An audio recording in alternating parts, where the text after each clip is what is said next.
We good?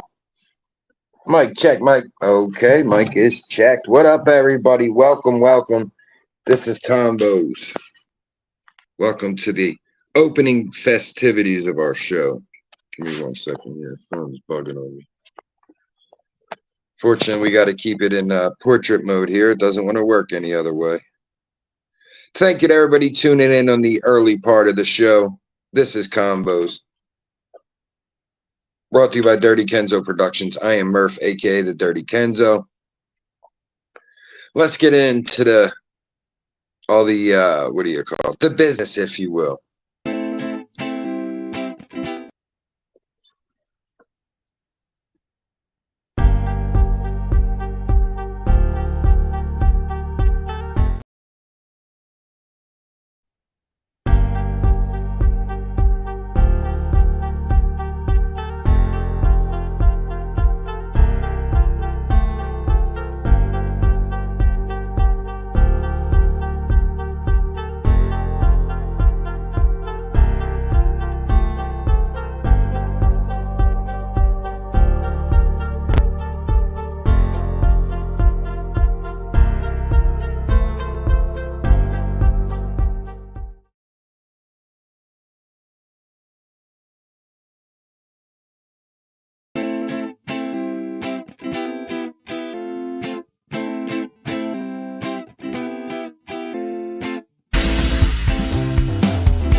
Mic check 1 2 1 2. Mic check 1 2 1 2.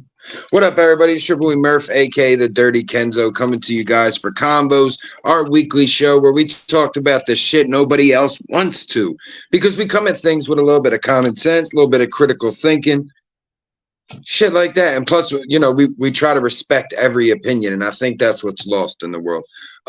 You know, we bring you guys humor, a little bit of think pieces. We got, as you see in our promo, my queen, as you see on the screen. We have a cooking show on her channel, Cooking with Kels. We have a music show Sunday morning, and then Friday afternoon, Tuesday night, we got some talk shows for you guys. So appreciate everybody. The queen did drop she's #1, as you see. She did drop our show lineups. The information is right there. I will leave that up for a second. And we do ask that everyone like, share, comment. If you feel, I mean, if you don't want to do it, you know, I don't force anybody. We joke about cult things around here, but we certainly are not. Everyone is welcome to be as free with their share button as they feel they see fit. Salute to my queen for sure. Monique, great to see you. Thank you. The link is in the chat, guys. I will let you know when the phone lines are officially open. I call the phone lines open, the panel and such. So, Hassan, my guy, believer in Christ, salute to you, brother. G'd up from the feet up, my guy. It's great to see you, bro. Kage, great to see you, brother, as always. Chucky Bills is in the building. Great to see you, Chuck. Yeah, G'd up. Last time I seen him, he said he was just, you know, had been busy lately. So salute to the bro. My mama. I see you, mama. Thursday in the building. We got all the day ones coming and representing. My amazing co-host and beautiful online sister, Pamela J. Pammy can come up whenever she's ready. I know she said she'd be, you know, finishing up some things around this time. So we'll get into the conversations and such later. I have some clips. I got some old music of mine we ain't heard in a while. We're set up for something nice, guys. We got Nat in the building, day one supporter. I said last on Nostalgic, I was like, where the hell is Nat? I miss her. Nat has always been such a great just person, past being a supporter, just like a great person, always happy in chats. I never seen Nat in any, not that a lot of people here I've seen in drama, but I've never seen Nat in any shit. I never seen her even like a little backhand comment. It's just not her style. We have a Patreon. You guys feel free to join Patreon / theDirtyKenzo. As soon as Nat heard, she joined. You know what I mean? So salute to our Patreon members, Nat, Haley, who we're missing as well. Haley, if you hear this, we miss you, sis. Haley, Nat, GMA, and of course Queen Kels, as well as our sponsors. There's a bunch of them. They have channels as well. So Pammy, not all have channels. Let me rephrase that. But Pammy, my co-host, sponsor, Vic LFM, ATG Barn, and ATG TV. Rich Martinez and Mrs. Ivy over at the Cave. Thursday, you see in the chat. Oh, and Just Me Sunshine, one of our favorites. She works a crazy shift, so we don't always get to see her, but it's great to see you, Ned. These are our hashtags, guys. You can feel free to use any one of them if you want.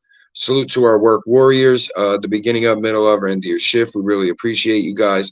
We give a not safe for work warning. You can't be working and listen to this because when we blow your fucking mind, there'll be a mess everywhere. CWK is Cooking with Kels. DKP is DirtyKenzoproductions. Wolves and she-wolves are what we call the community. You know, sometimes day ones are people who've been here. But you could be a day one on day one. It just means you support. You don't have to be here from the beginning. And the music you will hear will all be up from me tonight. So Kels calls me the illest beat and song creator. She's a good one, that Queen Kels. I'll tell y'all. She's a good one. Yeah, Chuck, I haven't seen Haley. That's why I'm like, yo, what the hell is going on there? She may just be dealing with, you know, regular life. We all forget. Yeah, plus our shows are a little later. This one is, you know. Speaking of British, our fucking UK brother right here, DJ Science, king of the DJs in the building. That's my guy. Great to see you, bruv. We got so many great friends from the UK, man. I think that shit is just awesome. I call her P3, but perpetual platypus in Australia. Like, how cool is that?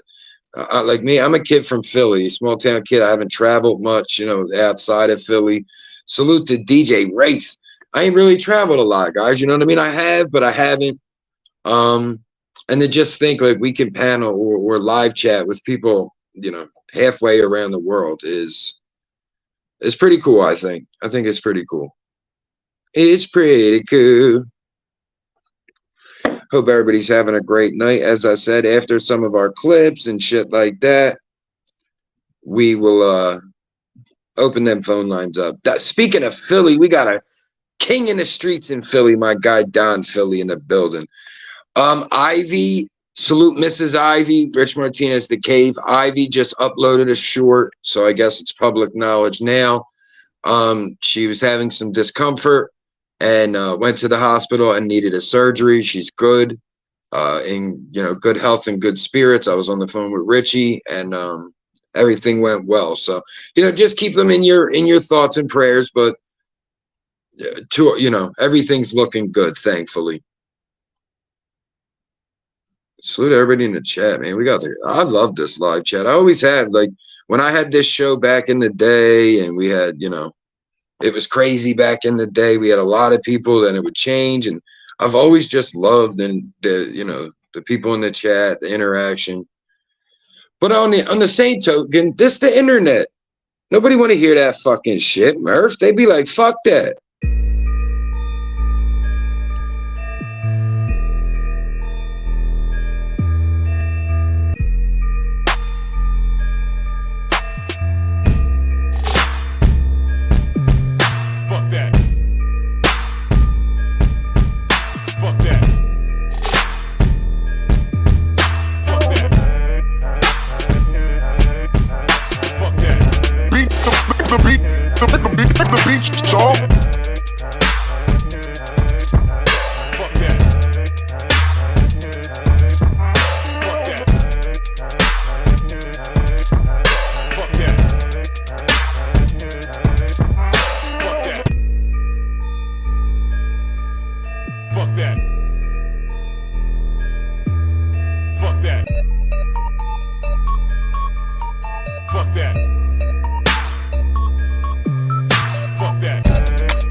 Hey, listen, sometimes in life, you got to just say, fuck that. People be like, hey, Murph, can you help me move? I'd be like, fuck that.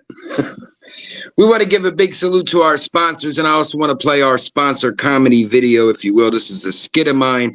To all the ones who love this video, I'm redoing it soon. I'm going to, rewrite the lines. It's only going to be slight changes, hopefully a little better camera quality, a little better character. And delivery of the lines, because I think all artists, I'll call myself that, but all artists go through that. You'll see musicians after so many years, they start changing lines in their songs. They start changing the flows. And that's something similar to this. It's like the delivery on some of this, I think, could be better. Like if I stuttered a little more and things of that nature. So this is one of our skits here. Sponsors right here on Convos. Let's go. Start today, I'd like to thank our sponsors. Hello there. Firstly, let me introduce myself. My name is Dr. Henry Sugmadik. I am a professor of psychology at the most renowned university, DeVry University. You could tell I'm a doctor by this douchey part in my hair and my sweater around my vest with a store-bought coffee of self-privilege. Everything you're about to hear from here on out is fact, not fiction. These testimonials were lie detector tested.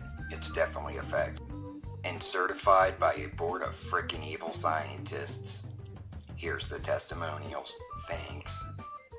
Hello, my name's Frank and I'm from Washington State. And today I'd like to speak to you about the plug. Do you have some money, but you want more?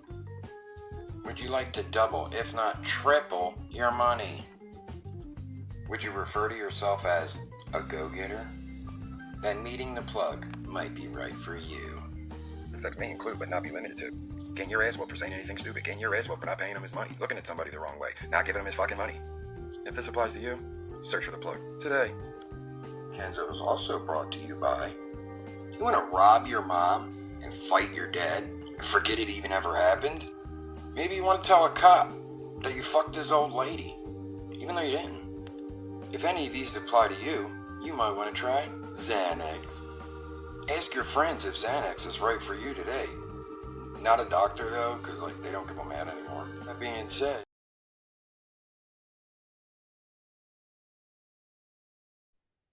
with that being said, it's on with the show. Also, guys, I'm going to have another video coming out. It's going to be Dr. Sugmedik's brother. He's a lawyer. His name's going to be his name's going to be Henry Sugmedik Esquire. Appreciate everybody. Yo, that Xanax line, I love that. I was thinking, I'm like, I don't even have to rewrite that. It's really more in the delivery than I would have to rewrite it. Like, I love that. Do you want to curse out your mom and fight your dad? But yeah, I appreciate you guys. You know, we try to take, I'm trying to start taking the skits and the shorts and that stuff a little more seriously. I've re-clipped one of my old videos. We'll be playing that.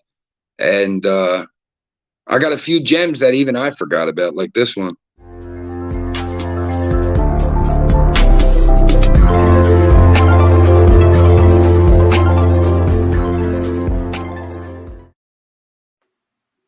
what up, Kenzo? It's big news for the channel, y'all. Went for that blue check certified. You know we already shitting on them. Well, we're moving on now to the side.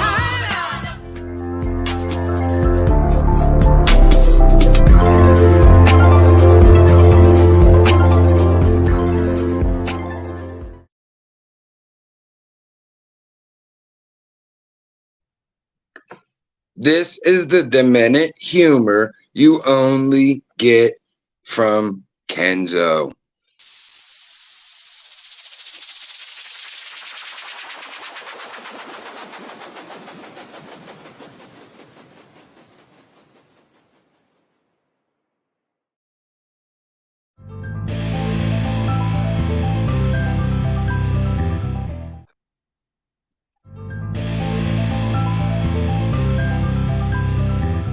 The Dirty Kenzo stakes no claims to any songs or videos you might see on the site. Enjoy, motherfuckers. You ever had an ass whooping so bad when you were young, you still remember that shit to this day? Traumatized, be adding in special shit that didn't even happen and make it way worse than it used to be. I remember it like it was yesterday. I saw you losing your necklace. Wait, you lost my necklace, you son of a bitch!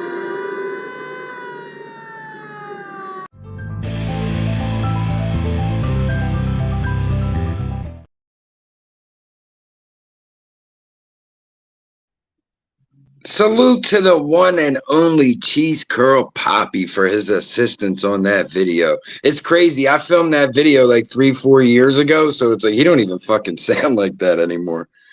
But yeah, guys, I figured I'd upload just a few of the comedy little videos I got, but I did have like a inspirational video I wanted to drop. We're going to play that in just a minute here. Pammy, you want to come up? Now's the time. Anybody else want to come up? Sound off, whatever. But we had the little comedy. Now let's transition into some positive thinking, positive reinforcement, and remembering how fucking badass we are. Don't count your losses. When you start counting losses, you only count losses. You have to count those times you won. You have to count those times you had to dig down deep and find who you were or what you wanted to achieve. Those are the things that make us who we are. You know, with every sunset, sun rises the next morning. So every fall, you got to get back up. You got to keep pushing. And, you know, ain't no one gonna help you but you, y'all. Ain't no one got you but you. Ain't no bunk beds in caskets. You know what I'm saying? You go in the ground alone. So make sure you remember how badass a motherfucker you are, and always keep pushing.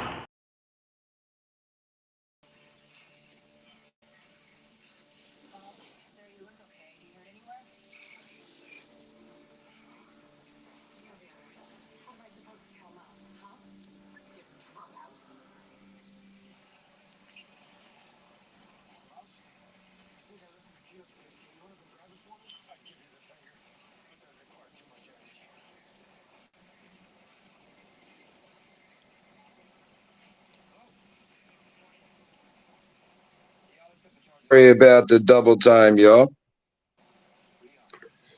I was unaware it played twice. I'm sorry about that. Pammy. Can you hear me? I hear you fine. Perfect. What's going on, good. sis? Nada, just finished work. I'm cracking up every time. Yeah. I was saying, I want to redo it. I want to redo it. Don't get rid of the original because that is classic. Yeah. That's why I said I'm keeping it line for line. There's only like 1 or 2 parts that I've never been happy with. And it's like now I actually have a better phone too, where my camera quality is going to be a lot better. And I can put more into the characters. And when you do say DJ Suck Me Deek. Yeah, Dr. Suck Me Deek. Yeah, I'm sorry. From the most pristine university, DeVry University. And the speed up of it sounds just exactly like when they have the commercials for prescriptions. May cause, you know, like, oh my God. Yeah. I thought of all that stuff off the top of my head. Kels was going to work, and I was like starting to kind of peak with the idea, because that's what it is. It's like my idea. Any video you ever seen of mine that's an upload, it's like I probably smoked and thought about it and recorded it and edited it. That's like, it's that quick of a process. There's not like 2 days where I'm writing. It's like every joke you heard in that like came off the top of my head. I did write down, like, after I said it the first time, I kind of stuttered my way through it, so I kind of wrote down what I said. So it's like freestyling and writing your rap after you freestyle it. You know what I mean? So I did that, and I was just like, I don't need to change this at all. You know what? The thing about it is that you are so good at that because your humor is it's just off the cuff, right? So you could do take like the week's current events and make like short clips out of them, like sort of making light of them or funny or whatever. It would be so hilarious, or whatever you wanted to do. But I tell you, every time I hear that one, I could hear it like over and over and over. And I'm like, Nat and Thursday, we were like, I'm cracking the fuck up. Junior was even saying that to me. Junior was like, dude, you need to do like a 2-minute short every day. And I'm like, yeah, I do. I got to try to find the time. You got to try to do that, man. That's what you are so good at that. Every time you do it, I'm laughing. I'm serious. I always have fun with it. You know what I mean? That's what I always say. I have a lot of fun with it. Yes. So, I mean, and that makes it even better if you're having fun with it, right? I think I wouldn't do it otherwise, you know? I'd probably be like, I can't do that. If I'm not enjoying it, I was just watching, you know, I love the conspiracy videos and shit. It was Cat Williams, and he was saying about how, you know, they make every black comedian wear a dress before they hit the big time. And then I'm like, I hadn't really thought about it until I seen this video, and it's like, holy shit. Like, and the guys who said no are now called crazy. Really? But you know me, I don't believe in coincidence. And when I start looking around and I go, you name a black comedian or even a black actor, they wore a dress. Except for maybe only 2 I could think of, well, 3, including Cat Williams, is Dave Chappelle, who they asked and he said, no, screw you. And he stood his ground. And Denzel. I can't think of Denzel ever. Are you seriously like a woman's dress? Yeah, like dress, you know, and think of this. Okay, just I'm gonna start naming some popular black actors, and we Okay, could but just let me see how- preface it. Let me preface it Sure. with: didn't Denzel do a movie? I love every single one of his movies, but he did Mm-hmm. one movie I believe was called "Devil in a Red Dress," And I'd trying to remember. have to look at it. It was not his typical type of movie, and I said I love every Denzel movie except Devil in a Red Dress. Yep. And I'm not for sure if I even watched it, but I know the red dress was in the title of the movie. So I don't know if it was him or whatever. It's crazy because as soon as I started trying to go down a line of like just popular black actors in my head that are probably like super, what we would qualify as superstars, it's like pretty much everyone has worn a dress. Martin did Big Mama's House. You have Medea, the entire character's in a dress. Kevin Hart said he would never do it in an interview, and then he did it on Saturday Night Live. I'm sorry, yes, Kage is say blue dress. It may have been blue dress too. Thank you for correcting that. Okay. I'm trying. Wesley Snipes did it in Tu Wong Fu with Patrick Swayze. It's like the list goes on and on. So you know the conspiracy theory there is you have to wear the dress to get the push to the big league, so to speak. So I'm watching that conspiracy, and it's just like you don't think about stuff like that. You know what I mean? On the same token, you're like, all right, how much of this is just how about we compare some it delusion on his part? Compare it to like the white actors that have worn a white dress. Not colored dresses, just dresses in general. Like what was that one movie? Wasn't it Robin Williams did? What was it? Tootsie. Dustin Hoffman and Tootsie, yeah. Oh yeah, see, I got to mix up. Robin Williams and Mrs. Doubtfire. Yeah. So, and that's a great point you make because then it goes, okay, let's take this step back away from race and go, holy shit! Now we're doing it to like John Leguizamo's in too long. You got to remember, Tu Wong Fu. John Leguizamo was popular at that time. But Swayze and Snipes were at the top of the food chain. So they took three of the most popular actors at the time, very racially diverse. You have a Latino, a person of color, and a white man, all dressed as women playing drag queens, which is a good movie. I watched the movie, but it's just you start to take that step back and you're like, okay, what is the fascination with putting actors into dresses? And you know what I mean? This was before gender politics where they are today. This is something that's been going on for decades before we had, the trans movement, the LGBTQ plus movement, things of that nature. Yeah, but somebody mentioned it too. Also, I think that some of the best actors go so deep into their roles that they become like Johnny Depp is an example of one. Like some of the best actors, like really, really like. Oh yeah, all the best actors I think are method. You're talking about a method actor, and it's right. The last three people that played Joker, Heath Ledger, Jared Leto, and then Joaquin Phoenix. All three of them, Heath Ledger. Sadly, is the best. Sadly, to his death, maybe to a detriment, because he got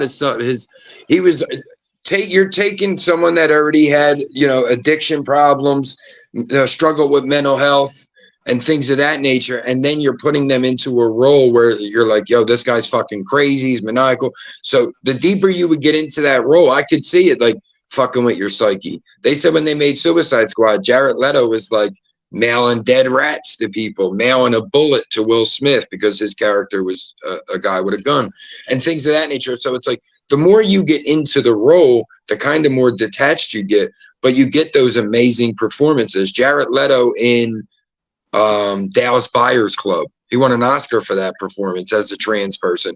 He's amazing. And I used to like Jared Leto, then I thought he was a little too pretentious, but he's amazing in that movie. Fucking who Matthew McConaughey's made, like they both deserve those Oscars. But then when you watch the Oscars, there's so much that you're like, that's a ripoff. That movie was not better than this one. Like, exactly. I mean, It's it's whatever all they'll push him. exactly. And I think one of the best movies ever made was Philadelphia with Denzel and Tom They robbed Hanks. him. I always say that's the first time he got robbed. He should have won Best Yes, Supporting. definitely. Especially when it's like everybody else won for that movie. It's like Tom Hanks won Best Actor. Fucking, I think they won like Best Director, Best Script or something. You know what I mean? It's like best. You know, I just said the word and I'm drawing a blank on it. But Supporting actor. Supporting actor, yes, thank you. Yeah. Best, best supporting male, not Denzel. Like, wait, what? He was amazing in that movie. Every movie he he does, got I skipped love. a lot. He got skipped a lot. He sure enough did, and he is just like He's one never of done those. nothing I don't like. Yeah, exactly. Like totally, See, but totally he's the love him. nostalgic. He's that nostalgic kind of actor, though, where like I think it happens with John Wayne. I mean, John Wayne was an actor of a generation, so but with Denzel, it's like. I know I love certain Denzel movies that other people are like, it's good, but it's not a masterpiece. Like John Q. I love John Q. Like to see a father do that, and do you know what I mean? And Denzel's the perfect person for that. Man on Fire, the one Man he on did Fire, like those roles he can thrive in. That Even the Book of that Eli. The Book of Eli is a joke amongst some people. It's a comic book movie. You know what I mean? I enjoy that because Denzel is that good of an actor. Now I enjoy his son's acting. His son's coming up. Oh, really? I've not seen any of his son's stuff. Oh, What you've was seen he him in in? something. His name's John David Washington. He was in Tenet. It came out a few years ago. He was in I'm so bad. he was with in movies. Ballers on HBO.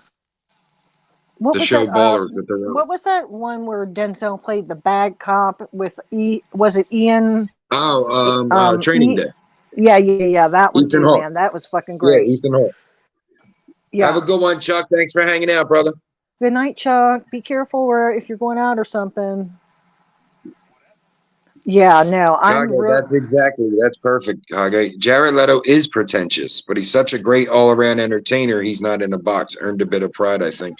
I mean, when I see him now, it seems like he's on a Jesus complex. A Jesus complex can be a slippery slope. What do you think about Tom Cruise? I have pretty strict opinions on Tom Cruise. I'm not a fan. I'm not a fan either. I am and I'm not. I can't lie. I am and I'm not. I know. Like when I see a crazy scene and they're like, "Oh, Tom Cruise filmed that. That's not a stunt man." I'm like, all right, that dude's 63. Respect. But then when I'm like, "Oh, Tom Cruise, like Katie Holmes had to kidnap his kid essentially and run away," you never hear about them anymore. You know what I mean? It's like they got out the public spotlight, and it's like. I think sometimes the media will make Scientology look like a joke, so the public perception is Scientology is a joke. But I mean, there's obviously got to be merits if people join it. But I think the public perception on it has faded. People look at Tom Travolta, Tom Cruise, John Travolta.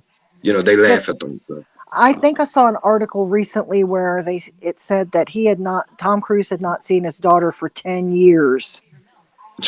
I wouldn't because Scientology says if they quit Scientology, which Katie Holmes and his daughter Suri did, he's not to have contact with them. So I think if anything, he has minimal with her, maybe behind the scenes, but I don't think I could never be in a religion or any following where they're like, you can't see your kid because they left. That makes me wonder if when Katie and Suri were still part of Scientology, does that mean he couldn't see his kids with Nicole Kidman? Because unless they were part of it, I couldn't mess with a religion because of that. His 2 adopted children are Scientologists. The article did say that, so he doesn't. And it's a hard thing because if you look at John Travolta's situation, where his child took his, he self-deleted, as we say. Yes. It's like, I remember that. It's so hard for us to watch Hollywood and we're like, paint this fucking picture perfect scene and it's not that. Like, just be real. And I think that's where people started to fade off John Travolta a little bit because they were like, not everything's perfect, John. Like now you lost Kelly, your wife Kelly as well, so it's like Stop smiling. Give us the real John. Show. You know what I mean? Those actors who do that nowadays, it's different. John just might be old school. Travolta got famous in fucking 71, 68, whatever it was. People respect, especially celebrities and people that are on pedestals. I'm using air quotes, pedestals, more if they can relate to them. Yeah, you know what I mean? Like, you know, you had social media's done that. Yeah, you have John Travolta like out here for like, you know, that, you know, the environment and all this stuff, and then has a fucking jet parked in his backyard. So like, yeah, and you think of that. Think of the pop culture worship in the 80s. Like we all went through. I was a young kid, but I knew Michael Jackson. The artist I listened to was Michael Jackson, Madonna.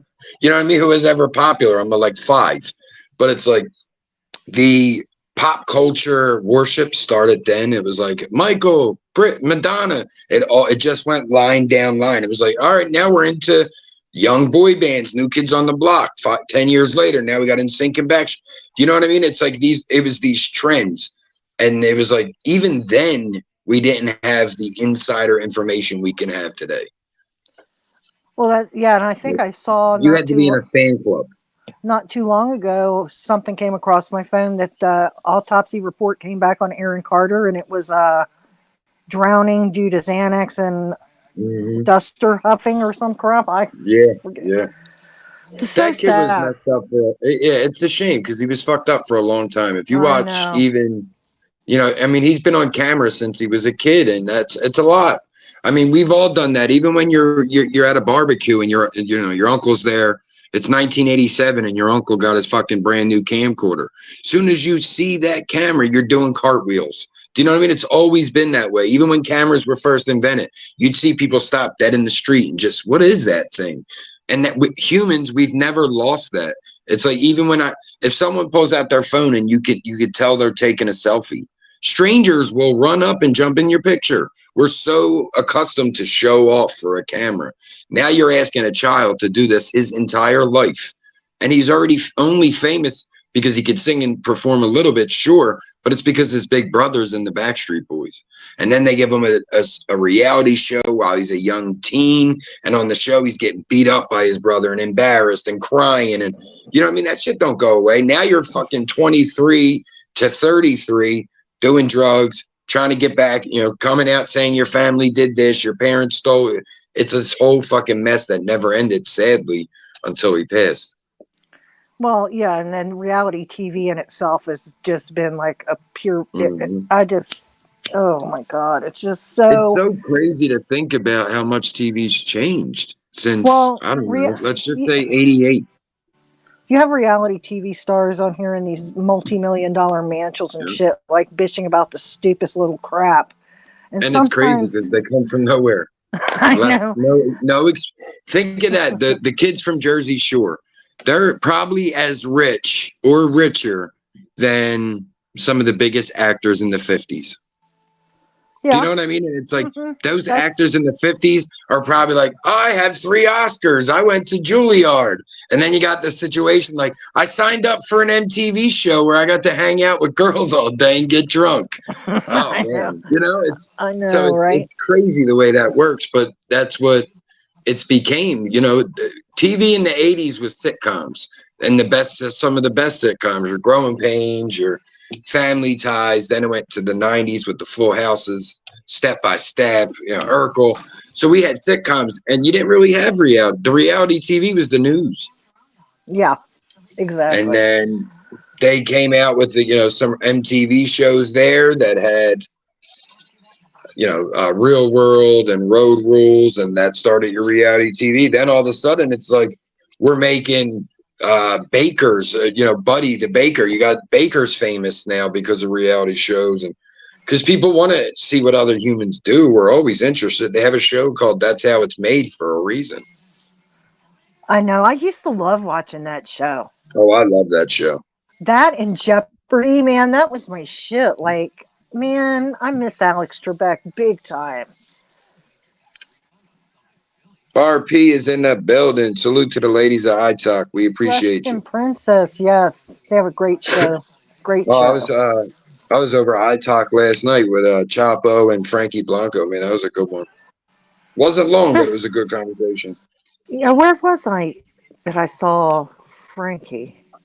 Oh, I think I saw him over at DJ Oh, Simon. okay. Yeah, Yeah, yeah. I did see Nah, him over we there. always have good combos. We always have a good, and it's. I think people like that. They want to hear things and opinions, and sometimes you kind of get like reminded of stuff you forgot and things of that nature. You know, I mean, that's what's Yeah, the benefit of the panel in the chat. exactly. Hey, Vic LFM. LFM, my brother, babe, no problem. Thank you, love you. I I always say, what does KT say? Vic, my Taurus brother. Yeah, Vic, my yeah, Taurus Taurus brother. brother. Yeah. Everybody who's a tourist gets that. Vic, Reno, my I think Taurus, there's my Taurus yeah, brother. Yeah. somebody else. Yeah. Oh my gosh, that's so funny. It's so cute. No, but I don't Debbie know. Harry from Blondie is still touring apparently. Me and Kels last night were watching some bands live shows people film on YouTube, and she had one. I was like, oh shit, I didn't know Blondie was still touring. Who else did I Still see looks was good. touring? Damn it, I can't remember who it was. It wasn't Blondie. I can't remember. And I was like, damn. Motley Crue's Love on you tour too, right Vic. now. Motley Crue's on tour right now. Kiss. But all that, they're all fighting. What? Yeah, Kiss is fighting. Freaking Motley Crue, Mick Mars, they were like, all right, you're probably, getting a little too old, a little too sick to keep going. And it seemed like he was down for it, but then all of a sudden he's saying they pretty much kicked him out and they're all fighting and shit. And then Kiss is just fighting over the same old shit they always fight over.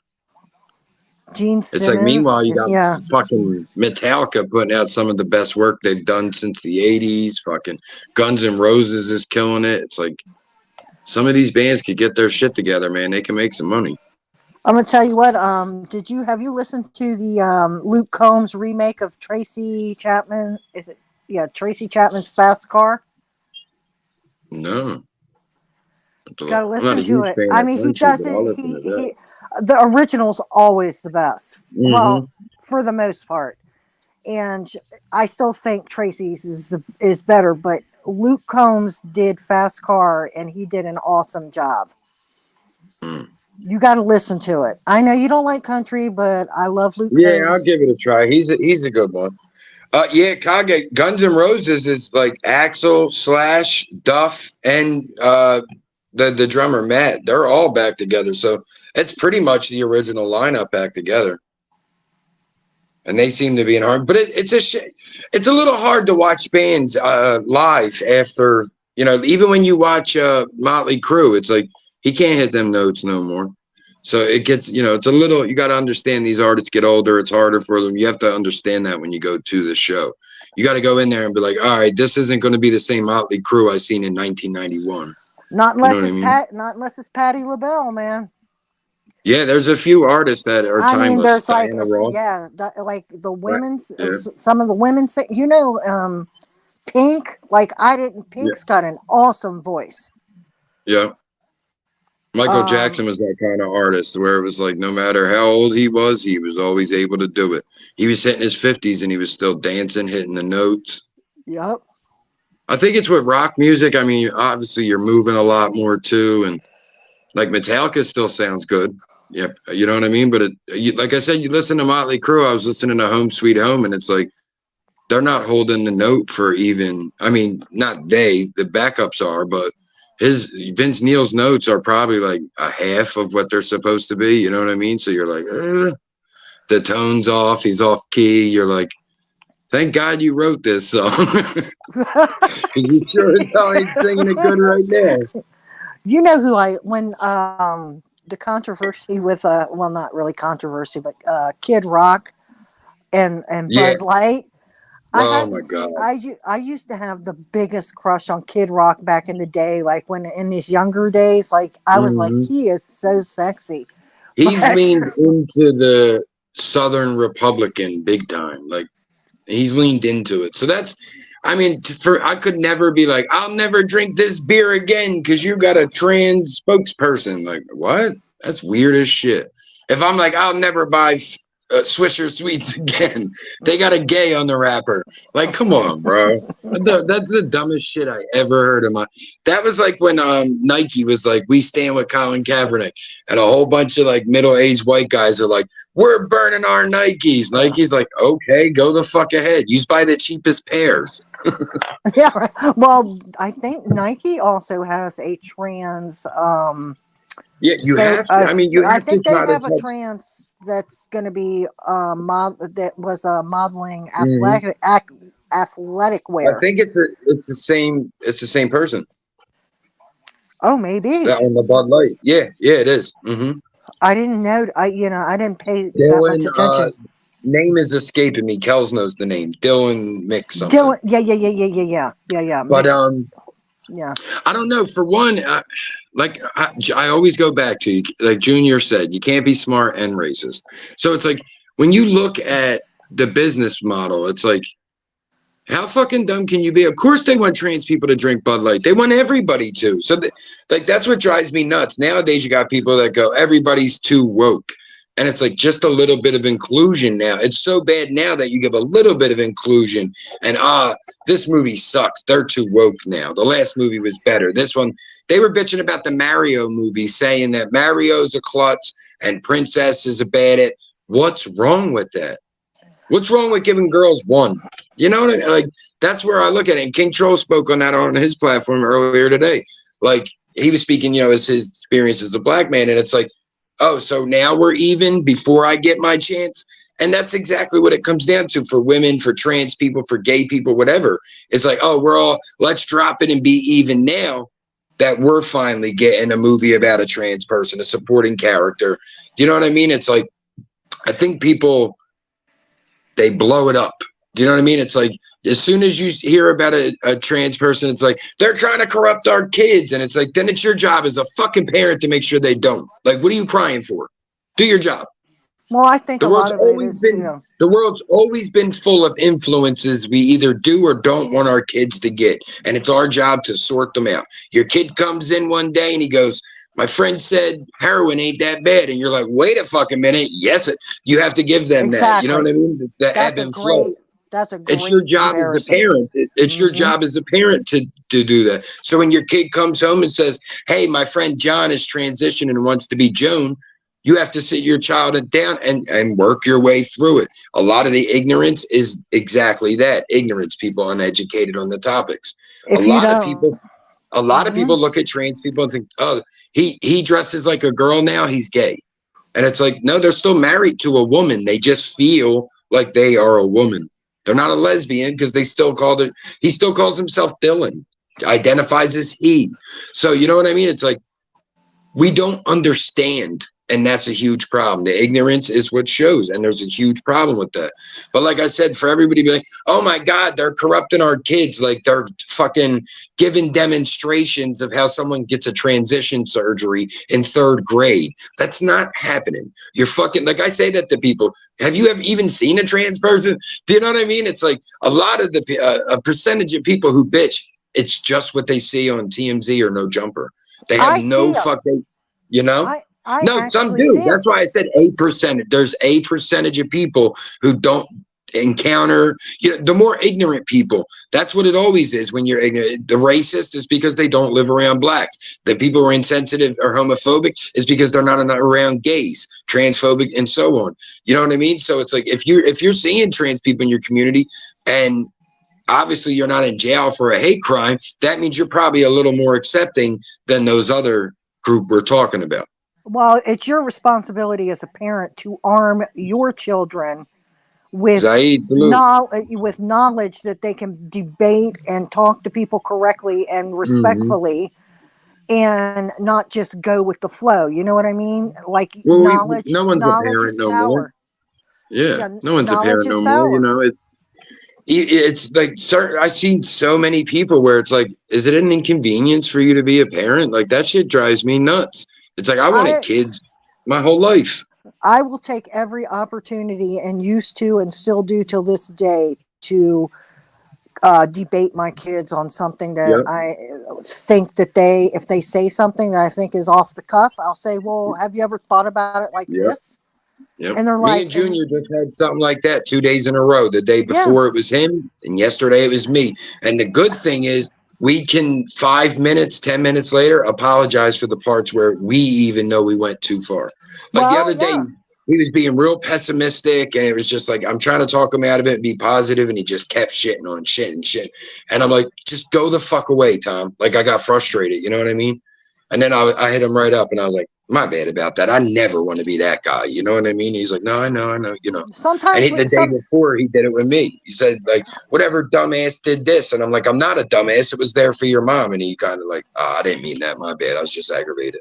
You have to have we just get passionate about things. You know what I'm saying? But the biggest compliment you can get, especially when your kids are like before they hit their 20s or mid 20s, is when somebody says to you that's had a conversation with your child and says, you know, I had a conversation with Michael earlier, and he's really got some great views and up to date on blah, blah, blah. And it's because I've had conversations, or his father has had conversations with him regarding whatever subject matter it is. So I try hard. You got to be in there at certain ages. Like, even where I'm at with my kids now, it's like, I'll see Junior will say something. I'm like, where the fuck did you get that opinion? I know that's not from us because I don't like that opinion. You know what I mean? I'm like, wait a minute, what? Nah, that world don't work that way, buddy. Back, you know. So that's your job as a parent, to take that stuff on and give your experience. That's what being and people don't realize that. They think having a kid's just having a kid. It's like, no, you're a fucking teacher. But I wanted and you can Kage saying some pretty weird looks, carrying a purse, but a lot more compliments. And my point always goes to this: why do people fucking care? Like, that's the part that drives me nuts. Right. That's like, the part that drives me nuts. As soon as someone would hear that, it's like criticism, and it's like, why do you care? I don't care about no one's fucking sex life but my own. I barely care about that. I'm 40 years old. Well, the thing about it is too, is like getting back to like the transgender. What do they call them? Anyway, any that I've ever run into are totally nice people. I'm not going to hate on somebody that treats me with respect. Why would I treat them with disrespect? I think a lot of the disrespect is more online. I think I would say it probably, I know it happens in the real world and real world confrontation, but I think people are more vicious online with their attacks. Do you know what I mean? Like, in the real world, someone's going to wait for you to walk by before they call you the F word or some, you know, disgusting shit like that. Well, that lends to what Kenzo was talking about too. There's always bullies. Like, people can say whatever the hell they want behind the keyboard, but when it comes to real life and you're putting other people's lives in danger, then that shit's not, you know, that shit's wrong, man. I'm trying to read Kage's, he, you know, they, I see what Zaid said too. He's saying basically, kids experience 2 days to R1. Like, the amount of information they're taking in. And that's what it is. That's your job as a fucking parent.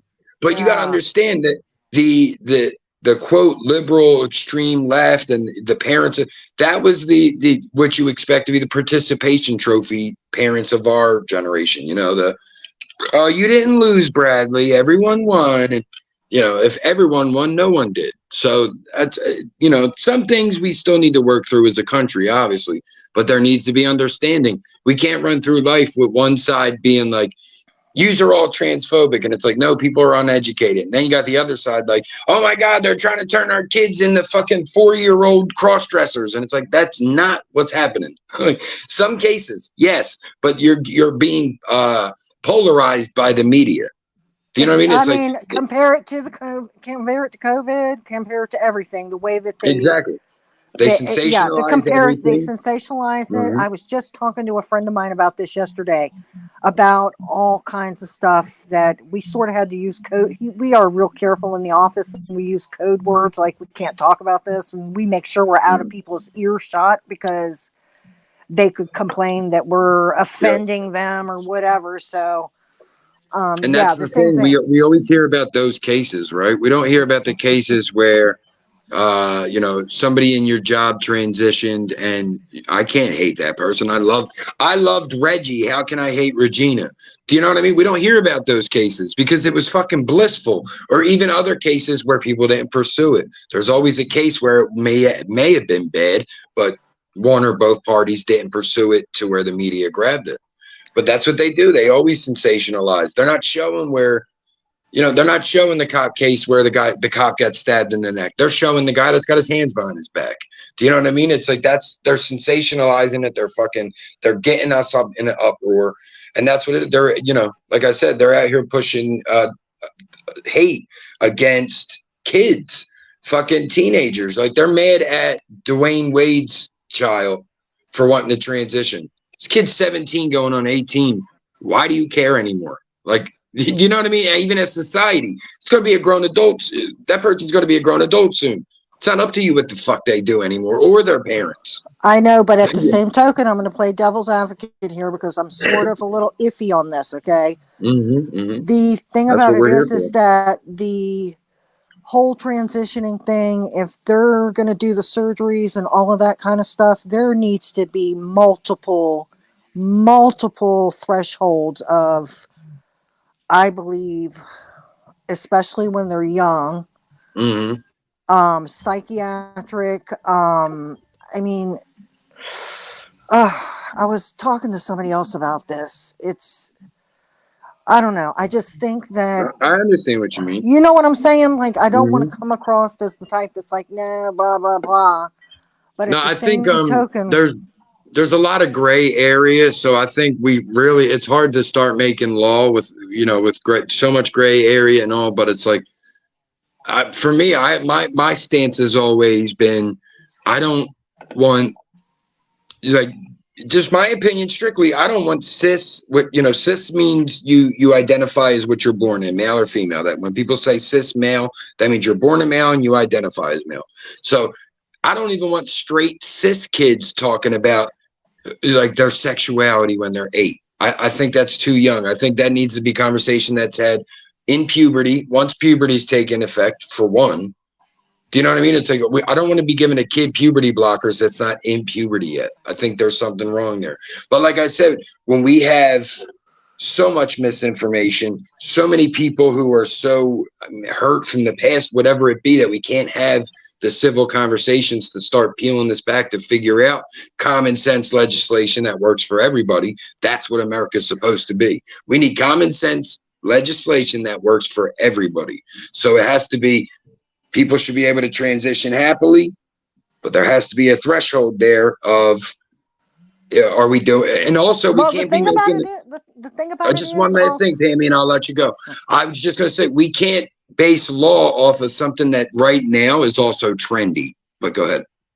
No, I'm just saying, like, I mean, the question would be like, all this testing, a lot of people are going to say, who's paying for it? Is it going to be the health insurance, or does the person have to pay for it out of pocket?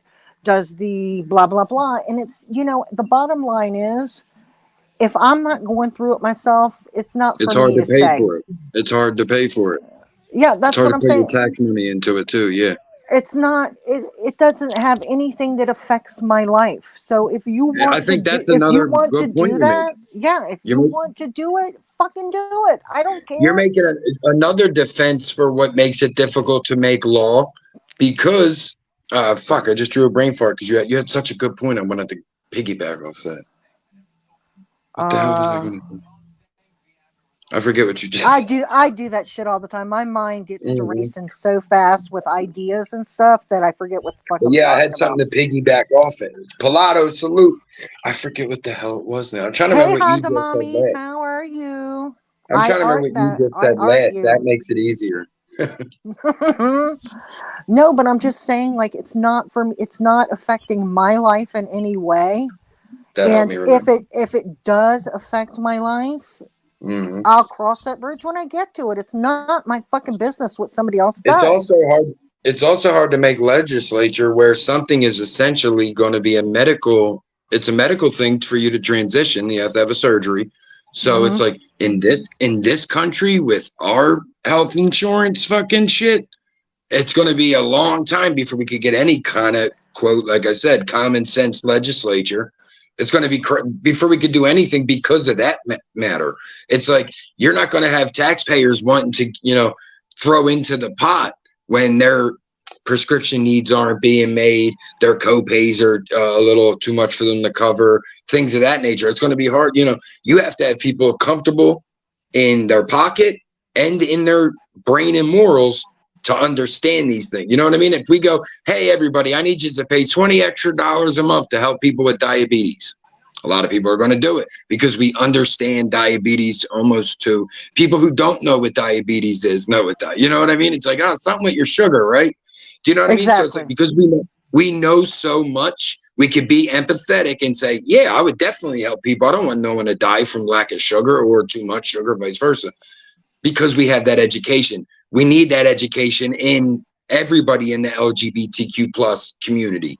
We need that education across the board because gays have been accepted, but there's still a lot of shit that as a society, we don't know, understand, things of that nature. But the thing about it is, I think it's because the procedure has to deal with sexuality. Okay? It's not like it has to do with diabetes or cancer or, I mean, you could say the same thing about cancer. People might say, I don't want to cover people with cancer because I don't smoke cigarettes. So why should I have to pay for somebody that smokes? But the thing about it is you can get cancer without smoking too. I mean, I think it has to do with the sexuality of the whole thing and people's morals. I think that's a tough one. That's a slippery slope because some people are going to feel, to your point, not to your point, but to piggyback off your point, that it's a preference thing, and if you want to do that, spend your own money. But on the same token, if you hear a trans person's quote war stories, you may be a little more empathetic because then you're like, holy shit, this person feels like there's somebody else trapped in a body I couldn't imagine.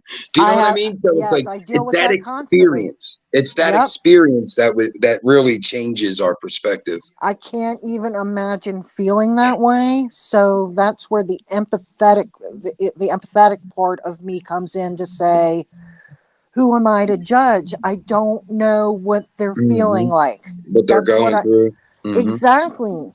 Ron, cool. And I'm afraid that some of these kids that are not mature enough are going to jump on the bandwagon because it's the cool thing to do. That's where I'm at with it, with legislature. It's so hard to make any kind of law right now to even say like Kage made a point about like high school locker rooms, which has always been contentious in this topic. And it's like, you can't even start attacking this because of that. What you're speaking, you know what we're speaking on here. Like it's such the extremes. It's so much misinformation that's just pushing people to one side or the other. You're either on the side that these people are aliens. Oh my God, what are they? And then you're on the other side. Everybody who doesn't understand this is a hateful bigot. And it's like, no, that's not, neither is true. These are fucking humans. These are Americans. They deserve the same shit as you just because they're Americans. That's what for me, a lot of it always comes down to that. If someone's like, oh, a trans person should, I'm like, why the fuck not? Were they born here? They get the same rights as everybody else. That's part of being American. You were born here. You could become president if you were born here and live here. You gotta wait till you're 35 to have the popular vote. But it's like, this country's built on an idea and a dream, and it wasn't built on, royalty. Now, of course, let me air quote and say, of course, that's the rose-colored glasses description, if you will, of what the American dream is. Now, we know a lot of that's corrupt. But yeah, I know. I mean, it's a slippery slope either way. I mean, it's almost like anything that's under a microscope or debated or I mean, if it comes to race, if it comes to racism, if it comes to sexuality or whatever, it's always going to be on the forefront. And I don't think a lot of people that are not open-minded do not really think about it until it hits home. Okay. So, and I think it always happens. Karma always gets you. Exactly. So when I mean, I feel grateful to be in such a diverse area, a diverse Mm-hmm. family, a Mm-hmm. diverse everything, that I'm not so close minded. But there's certain people that until that shit hits home, they're Yep. not, they may turn around and whistle a tune when it does hit home. You know what I'm Mm-hmm. saying? And that's So, what happens. There was a whole generation that happened to with, interracial marriages. You mad racists were coming with, half black grandbabies, and there was nothing. What, you gonna hate your grandbaby? You better figure out some shit in your life, buddy. You yep. better figure out some shit in your life now.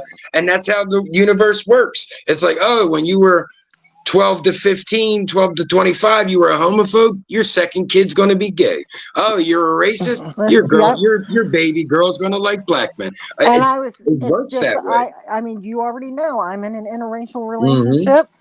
If I can remember saying to my mother, I can't remember, never had a problem because it was just accepted for the most part in Mm-hmm. my family. But would you rather, I mean, what is worse, me being with a black man that treats me like a Amazing. queen, or a white Exactly. dude that beats the shit out of me? Which one do you want?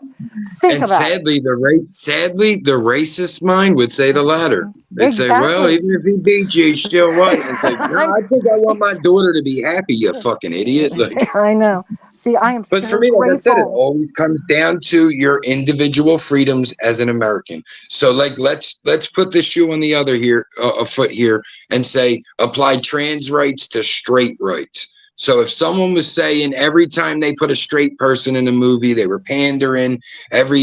Straight people want to use my bathroom. Straight people want me to make their damn wedding cakes. Do you know what I mean? Like, put it in that perspective. How ridiculous does it start to sound? I Do you know what I mean? know. Like, we're Yeah. fighting over who people want to fuck. That's what it is. Like, that's what it is if you're mad at someone for being gay or trans, you're mad at who they want to fuck. That is the I think dumbest it's shit I've ever heard. I think it's more of the influence and the power that they can have on the masses, okay?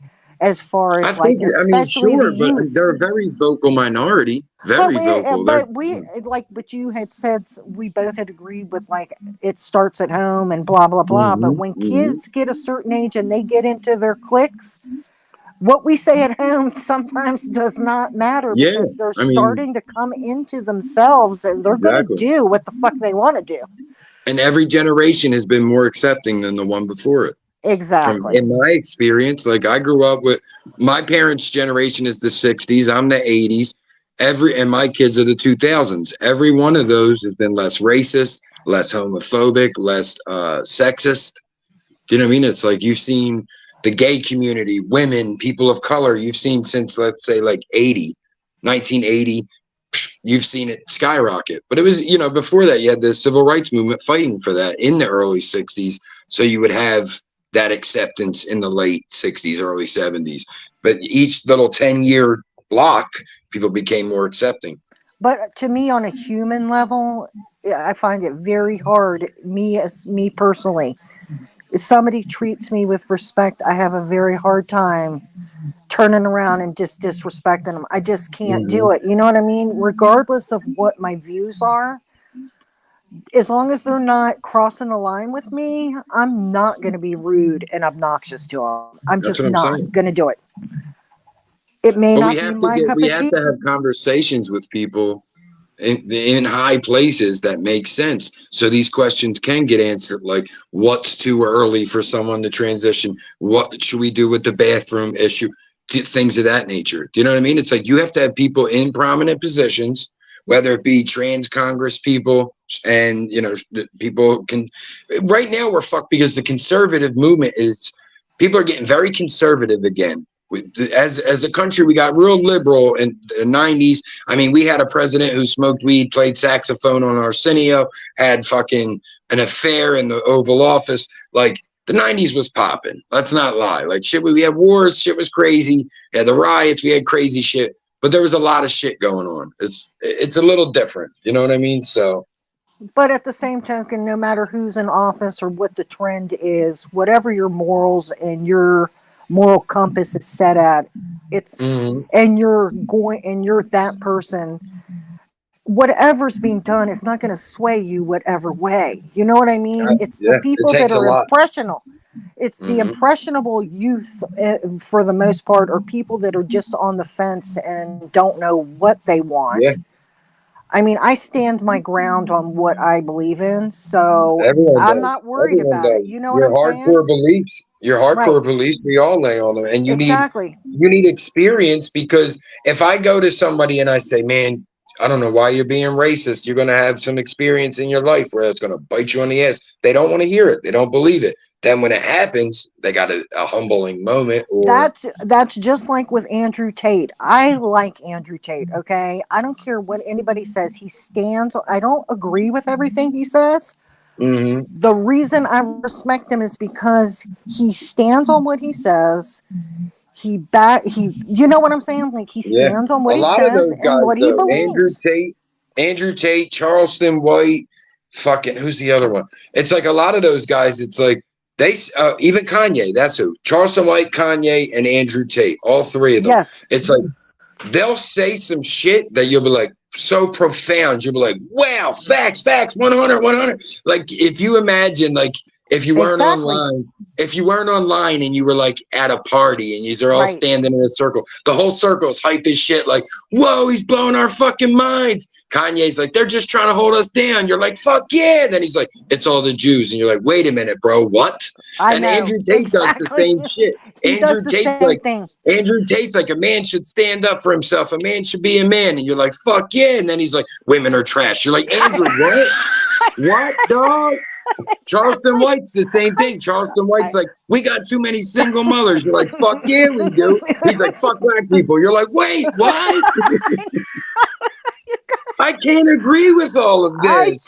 I just had a conversation with a girl at work yesterday. She was dating a Muslim guy, and she's like, he is perfect except for the fact that he's very controlling. And we got into the conversation. I said, take Andrew Tate, for example. He lives by the Quran, probably. I'm just guessing. Well, some people believe he jumped to that after he was kind of in trouble. Okay. Do you know what I mean? Okay. So you know how we do. We always keep it 100% honest. I just wanted that disclaimer. Some people think he went Muslim to get out of trouble, but please continue. Well, exactly. And see, I didn't even know that. But what he says, he stands on. But you're right. Then he turns around and says some stupid shit. And I had her, she was like, you're right. Like we were just having a conversation and it was just funny. But there are people like that. And like, works, the algorithm fucks you over and makes it happen because you're like, the algorithm's giving you his shit in a short. So you're only hearing like, you were like, Andrew Tate were like, we need to stand against the government. You're like, he's like, guys shouldn't be acting like females. You're like, and the next one where he's like, I hate all women. You're like, algorithm, why are you showing me this? Yeah, she needs to bow down and kiss my feet every day. Monique, salute. Yeah, that's what I'm saying. And some shit, that's called the red pill community. Some of them, even with like you're fresh and fit. And it's like when you hear, it's like some of the shit they're saying, you're like, yeah, like you hear about the gender gap. The wage gap between genders, men and women. And it's like, well, when you start to look at the facts, men work jobs, women don't. Men ask for raises, women don't. There's little factors that you have to add in. You know what I mean? It's like when you hear that information, you're like, hey, this is vital info. And then, like I said, then they'll get a little weird with it where it's like, you got to be dominant. You got to show her you're a high value man. And it's like, I've been with my wife for 20 years and it's really worked. And I ain't had to do none of that shit. So I'm like, you know what she likes? When I respect her. Right. Well, you and I've had this conversation before. I'm the type of female I like for the man to feel like he is the leader of the family. That's just the way it is. As long as it's respectful. Sometimes it has to be that way. Physiology. It's respectful. For me personally, it has worked that way. It has worked well for me and my children. Exactly. You know what I'm saying? So, and my children have grown up and seen us interact and debate and talk things over, and I think it's been a good thing. But there's some men that take it too far to where it's degrading, disrespectful, and whatever, and it's going to have a total opposite effect. on the family unit as a whole. And that's the thing I think they miss, because like I said, you're talking about wanting you're a high value, the red pill community as a whole. They're like, you're a high value man, you want a high value woman. If I want a high value woman and I classify her as a high value woman, meaning she aligns perfectly with my principles, morals, you know, my attraction, sexuality, attraction, all that. She's the girl, you know, a high value woman. That means everything you could want. Why would I demean her? Because a true high value woman wouldn't take it. Like, I don't know what the definition for maybe the definition is that the field goal post move on it, but like, I've raised my daughter the same way I've always asked Kels to be as vocal as you want. I would never want, like, no, you're just because you're a girl don't mean shut the fuck up, be quiet. Now we don't play that. Speak your fucking piece. You know what I mean? So that's how it is here. That's how it is in my house too. But at the same token, he's the one that he's the one that makes sure everybody's safe. He's the one to make sure the bills are paid. He's the one that when we need rescuing, he's the one that is for the most part is doing that, because I'm the type, I get myself in trouble a lot. So, and it works. And like you said, it works for you. Yeah. And that's what works for us. You know, so and that's what, like I said, that's what the red pill community misses, because like I said, you'll have the host who's maybe sometimes with these extreme, you know, opinions, then like we're saying. Then I have girlfriends. You have the women who are on the other, a woman on the other side's a feminist, and she's like, I don't need no man to ever lead me. And you're like, okay, well, it works for me. And then she kind of wants to look down on the housewife, and it's like, no, you know, I yell. Katie comes in and she's bad mouthing a girl from school. I yell at her. I don't even need to know who the fucking girl is. It don't matter. I tell her, I don't care. You're girls. Don't do that. Do not tear each other down. Well, that's the same thing. If I have a girlfriend that likes to stay home, clean the house, cook for her family, stay home with the kids, that's if that's what she likes, who the fuck am I to say? You know, it's just it's like, you gotta let people be who they are. That's, you know, a lot of times that's what it is. Then you want to control everybody. Then you have the other girlfriend that's like, gosh, if I could do that, I wish I could do that. Blah blah blah. I gotta work 2 jobs. Yeah, I gotta work 2 jobs, and you're like, it's not her fault, man. Let her live her life. You know, she made it so her husband makes enough money so she can stay home with the kids. That's not your problem. Look at Kels. Sometimes you get to live both lives. Kels was a housewife for fucking 13 years. Right. Now she's been a working woman for the last 10. Right. Do you know what I mean? So it's like, she got to live the best of both worlds. Some people do you see that happen a lot. All right, my kids are grown. I need something to do. Well, I think the biggest problem is we look at everybody else's lives and then compare it to what we do, and it's either not good enough. Exactly.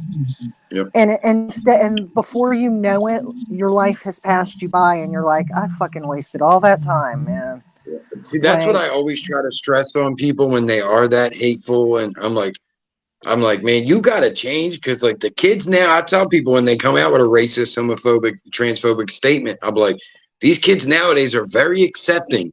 Think about your deathbed. Just, you know, people don't want to think about that, but think about your deathbed. Do you want your kids to be like, I ain't going to his deathbed, that fucking bigot scum, you know? Or do you want your kids to be like, yo, my dad accepted everyone, gave everyone a chance if he didn't understand it? That's, come on. I mean, it's obvious what people would want the answer to be. Well, I mean, you could look at it too as the ones that are racially, like the older families that are like racially still, you know, racist and all this other stuff. They raise their kids to be like that. That's never going to stop. In my opinion, there's always going to be a difference between accepting people. Let's just put it as accepting people and non-accepting people, whether it be color of skin, sexuality, you know, whatever.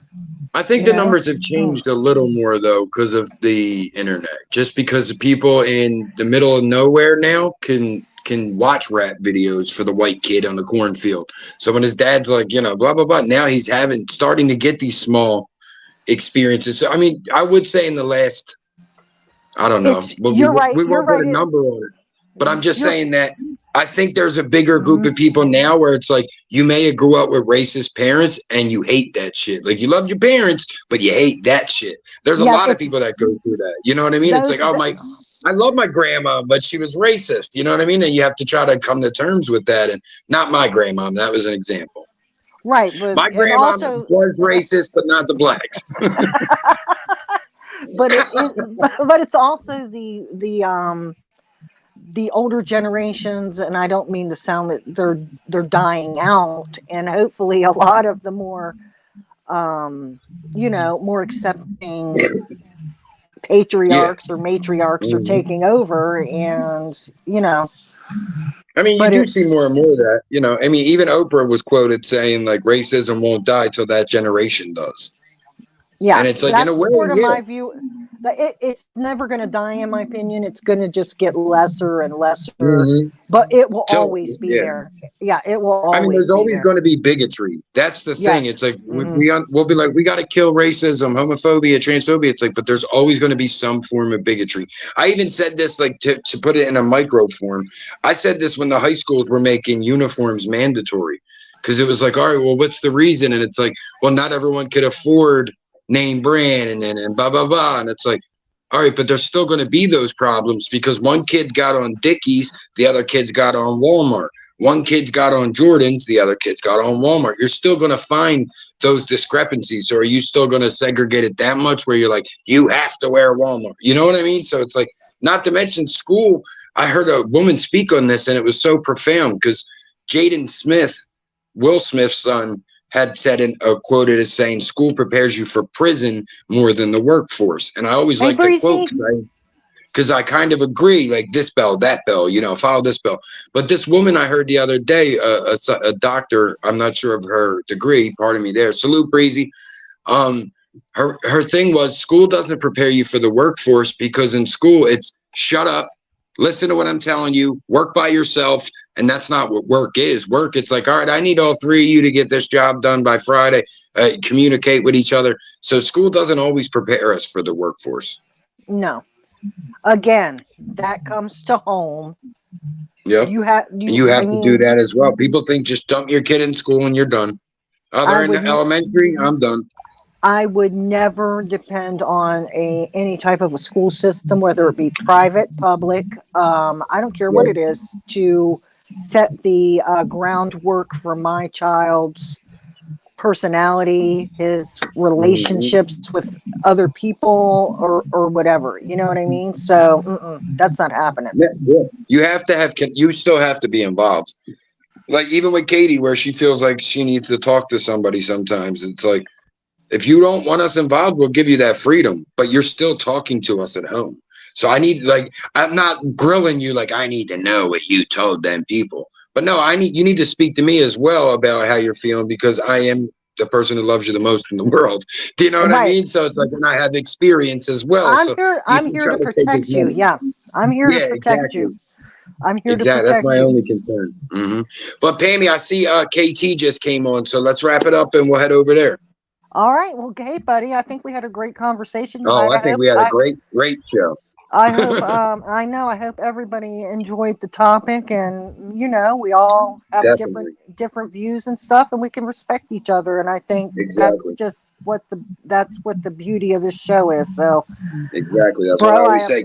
We talk about the shit no one else wants to. Exactly. But that's you have to have that level of respect and understanding. Like I said, if you come into this conversation like trans people, it's like people are never going to want to listen, as compared to when you come in and you're like, look, where I feel like where we may be ignorant, we're actually ignorant. We need to be educated. You know what I mean? People are going to be like, oh, okay, well, let me tell you about my experience. People come into it differently just based off that. So exactly. But so you guys are awesome. We appreciate you. We will see you next Tuesday for Convos from me, Murph, and my amazing sis Pammy over here. We appreciate you guys. To all the demons, we're headed over to the King Trolls hell, as we call it. I know. Let's go to KT's, baby. Let's go. All right. Appreciate you, sis. Good. Appreciate you. Bye. Bye. You already know. Guys, we appreciate you. You will see me again Thursday, Cooking with Kels on her channel. We will definitely be doing something, one of my favorites. It's Kels Cooks. I talk shit, but we always have a blast. I always have fun with Kels. I can't lie. Like when we do shows together, I've never had a bad one where I'm like, oh, she pissed me off. She drug it down. Even with Pammy, it's the same thing. It's like I don't feel like it's drugged down in any way, or it's like we have great conversations. We could disagree with each other, try to come to some, you know, understand each other's POV. And I think that's what life's about. So with that being said, guys, I appreciate you. I'm going to leave you with a few things here on our way out. And we'll see you next time. We will be back for our Friday drive home talk show, Murph at 4:20, right here on the Dirty Kenzo, 4:20 p.m. Eastern, Friday. We'll see you guys then. Appreciate you.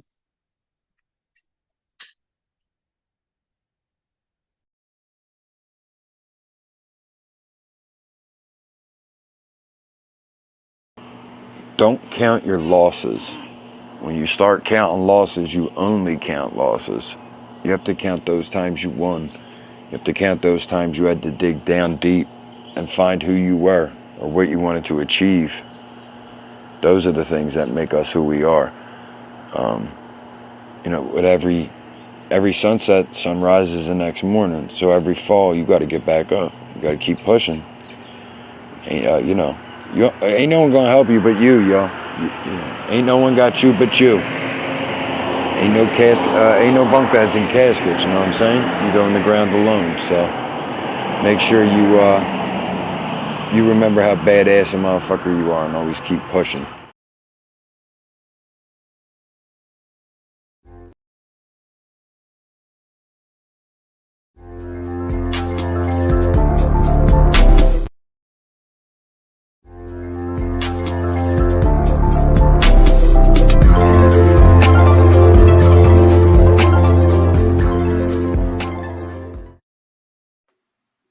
What up, Kenzo? It's big news for the channel, y'all. Went for that blue check certified.